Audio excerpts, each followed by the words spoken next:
let's be real. In today's digital world, the old brand playbook, it's completely broken. If you think a great logo and a clever ad are all it takes, you're already falling behind. Today, it all comes down to one thing: creating real, genuine relationships with your audience. So let's break down the new rules for how it's done. And this quote right here, it absolutely nails it. The most successful brands today aren't just pushing products, they're building these emotional bridges. I mean, think about a brand like Nike. They don't just sell you shoes, right? They sell you inspiration, the whole idea that anyone can be an athlete. And that is the big shift, from a simple transaction to a real connection. And it's happening on every single platform all the time. Okay, so where do we even begin with all this? Well, our journey starts with Act 1, building a rock-solid foundation. And that foundation really rests on two absolutely essential pillars: a powerful story and a dedicated community. This really shows you the critical shift in thinking. The old way was all about listing product features, right? But the new way, it's about making your audience feel something. It's about sharing a deeper purpose, something that makes your brand human, relatable, something people actually want to be a part of. That's how you make the leap from just another sale to a true connection. And what I love about this is how practical it all is. You've got everything from sharing real stories from your actual customers to pulling back the curtain and showing what happens behind the scenes. But, the real key to all of this is authenticity. People today can spot a fake a mile away. And of course, you've got to be smart about it, adapting that core story for each platform. What works as a quick emotional video on TikTok is going to be totally different from a deep dive article on LinkedIn. Okay, so you've got this amazing, authentic story. Now what? You can't just shout it into the void, right? You need to find your people, the ones who won't just listen, but will actually join in. And that brings us perfectly to the second pillar of our foundation: community. You see, a brand community is so much more than just a follower count. It's a living, breathing space where people connect not just with the brand, but with each other, all because they share the same values and interests. They're not just passive buyers anymore. They become active participants in your brand story. This slide just lays it out so perfectly. Over on the left, you have an audience. They're passive. It's one-way communication. You talk, they listen. But on the right, you have a community. They're active participants in a two-way conversation.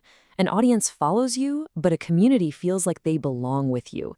Making that move from the left side of the slide to the right, it's one of the most powerful things a modern brand can do. It's the leap from monologue to dialogue. All right, so our foundation is built and it's solid. Now it's time for Act 2, fueling the engine. This is all about creating that momentum, that energy that drives real growth. And the fuel for that engine, it's valuable, strategic content. But here's the thing, and it's a challenge we're all facing. That classic playbook of just writing a blog post, optimizing it for Google, and then waiting for the traffic to come pouring in, yeah, it's just losing its punch. We're seeing the value of that traditional search optimization go down and down. So you have to ask yourself, where are people really going for answers these days? Especially the younger generations. Well, they're searching on TikTok. They're asking Alexa, they're diving deep into Reddit communities, and more, they're just asking ChatGPT directly. The lesson here is pretty simple. You can't just wait for them to come to your website anymore. You have to go be where they already are. I know this new world can feel pretty chaotic. To really cut through all that noise, you need a strategy, not just a bunch of guesswork. And a really great one comes from marketing strategist Brian Piper. It's called the Ideal Framework, and it's basically a clear roadmap for creating content that actually works today. And it's this awesome 5-step loop that just makes so much sense. First, you identify your goals. Simple enough. Then you discover what kind of content is already working out there. Now, this next step is crucial. You empower authentic messengers to share your story. From there, you activate your strategy across all the different channels. And finally, and this is what makes it a loop, you learn from the data and do it all over again, getting smarter and better each time.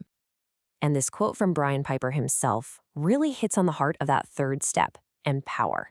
Authenticity isn't about some polished corporate spokesperson reading from a script. It's about finding people who are actually part of your audience, students, customers, real users, and empowering them to tell your story for you. I mean, think about it. Their voices are just infinitely more credible and relatable. Okay, you've built your foundation, you've fueled your engine, you're feeling good. But we're not done. In today's world, that's not enough. We have to be ready for Act 3, protecting the brand. Because it's not a matter of if a crisis is going to hit, but when. And trust me, that crisis can happen at lightning speed. What starts as maybe one negative comment can spread like wildfire across social media and seriously damage a reputation you spent years building, all before you've even had your morning coffee. Being prepared isn't just a good idea, it's absolutely non-negotiable. When that moment comes, the way a brand responds, it determines everything. This slide shows the two paths you can take.